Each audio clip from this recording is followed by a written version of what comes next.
इस वीडियो में आज हम जानेंगे कि क्या टाइम ट्रैवल पॉसिबल है। टाइम ट्रैवल से जुड़ी सारी बातों को जानने के लिए वीडियो को लास्ट तक जरूर देखें। टाइम ट्रैवल एक ऐसी कल्पना है जिसमें टाइम मशीन की हेल्प से पास्ट में यानी बीते हुए समय और फ्यूचर में यानी आने वाले समय में जा सकते हैं। लेकिन क्या ऐसा कर पाना पॉसिबल है?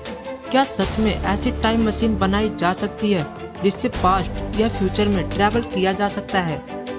अगर साइंस के पॉइंट ऑफ व्यू से देखा जाए तो टाइम ट्रैवल पॉसिबल हो सकता है। जब एल्बर्ट आइंस्टाइन ने अपनी थ्योरी ऑफ रिलेटिविटी के बारे में दुनिया को बताया, तब से ही टाइम ट्रैवल की कल्पना की जाने लगी। इससे पहले लोगों का मानना था समय जिस रफ्तार से पृथ्वी पर गुजर रहा है, वैसे ही ब्रह्मांड में किसी दूसरे प्लेनेट पर भी इसी रफ्तार से गुजर रहा होगा। लेकिन आइंस्टाइन के थ्योरी ऑफ रिलेटिविटी से ये बात गलत साबित हो गई कि टाइम ब्रह्मांड में हर जगह एक जैसा ही बीतता है। एल्बर्ट आइंस्टाइन ने दुनिया को ये बात बताई कि टाइम और स्पेस एक दूसरे से जुड़े हुए हैं, जिसे स्पेस टाइम कहते हैं। अब ये जानते हैं कि थ्योरी ऑफ रिलेटिविटी से टाइम ट्रैवल कैसे पॉसिबल हो सकता है। लेकिन इससे पहले आपको थ्योरी ऑफ रिलेटिविटी को समझना होगा।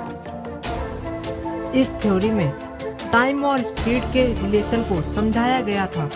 इस थ्योरी में ऐसा बताया गया था कि सभी परिस्थितियों में समय की गति एक जैसी नहीं रहती।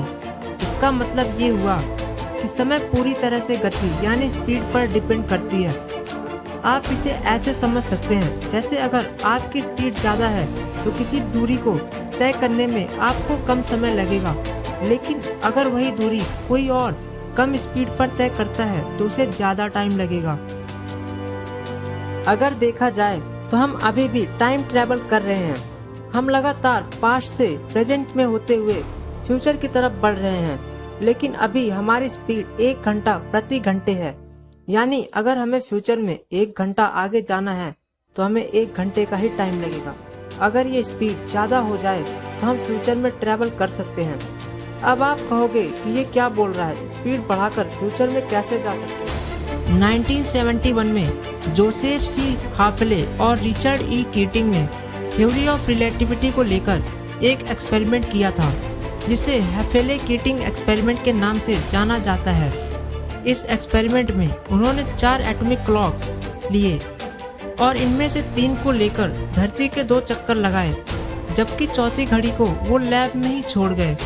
जब वो वापस लौटे और चारों घड़ियों को एक साथ ऑब्जर्व किया तो हैरान रह गए। चारों घड़ियों की टाइमिंग अलग अलग थी। जो घड़ी वो लैब में छोड़कर गए थे उसकी टाइमिंग सबसे धीमी थी, जबकि बाकी की तीनों घड़ियां जो स्पेस में तेज स्पीड में ट्रैवल कर चुकी थी की टाइमिंग अलग थी। इस एक्सपेरिमेंट के बाद एक बात तो समझ आ गई कि अगर स्पीड को कई गुना तक बढ़ा दिया जाए तो समय को भी पार किया जा सकता है और भविष्य में यात्रा की जा सकती है। लेकिन स्पीड को किस हद तक बढ़ाया जाए कि टाइम ट्रैवल पॉसिबल हो सके? अगर स्पीड को लाइट स्पीड यानी प्रकाश गति जितनी या उससे भी ज़्यादा बढ़ाई जाए तो ही टाइम ट्रैवल पॉसिबल हो पाएगा। लाइट की स्पीड 3 लाख किलोमीटर प्रति सेकेंड होती है। प्रेजेंट में साइंस के अकॉर्डिंग किसी भी चीज़ को लाइट स्पीड से ट्रैवल करा पाना पॉसिबल नहीं है। तो अब सवाल उठता है, क्या हम टाइम ट्रैवल नहीं कर सकते? दोस्तों, टाइम ट्रैवल करने के लिए सिर्फ स्पीड ही एक अकेला तरीका नहीं है। साइंस में और भी तरीके हैं जिससे टाइम ट्रैवल पॉसिबल हो सकता है। टाइम ट्रैवल करने के लिए हम ग्रेविटी यानी गुरुत्वाकर्षण का भी उपयोग कर सकते हैं। अब आप सोचेंगे कि ग्रेविटी से टाइम ट्रैवल कैसे पॉसिबल हो सकता है? जनरल थ्योरी ऑफ रिलेटिविटी में एल्बर्ट आइंस्टाइन ने एक ऐसी बात बताई है जो आपको हैरान कर देगी। एल्बर्ट आइंस्टाइन के मुताबिक किसी जगह पर ग्रेविटी जितनी स्ट्रांग होगी, वहाँ पर टाइम की स्पीड उतनी ही धीमी हो जाती है। आपने ब्लैक होल्स का नाम तो सुना ही होगा। ब्लैक होल्स में ग्रेविटी सबसे ज़्यादा स्ट्रांग होती है। अगर आप एक घड़ी लेकर ब्लैक होल्स की तरफ जाएंगे तो ग्रेविटी स्ट्रांग होने की वजह से टाइम आपके लिए धीमा होता जाएगा। लेकिन ब्लैक होल्स की ग्रेविटी इतनी स्ट्रांग होती है कि अगर आप उसके आसपास भी गए तो आपका जिंदा बचना नामुमकिन है। ग्रेविटी का टाइम पर क्या इफेक्ट होता है, इस पर एक एक्सपेरिमेंट भी किया गया। 2010 में US national institute of standard and technology के साइंटिस्ट ने शेल्फ पर 2 एटॉमिक क्लॉक को रखा जो एक दूसरे से 33 सेंटीमीटर ऊपर थी। इस एक्सपेरिमेंट में ऑब्जर्व किया गया कि घड़ियों की रेट ऑफ टिकिंग अलग अलग थी। जो घड़ी नीचे की तरफ रखी गई थी उसकी रेट ऑफ टिकिंग धीमी थी क्योंकि उस पर ग्रेविटी का इफेक्ट ज़्यादा स्ट्रॉन्ग था। टाइम ट्रैवल में वार्म होल्स को भी एक पॉसिबल वे माना जाता है।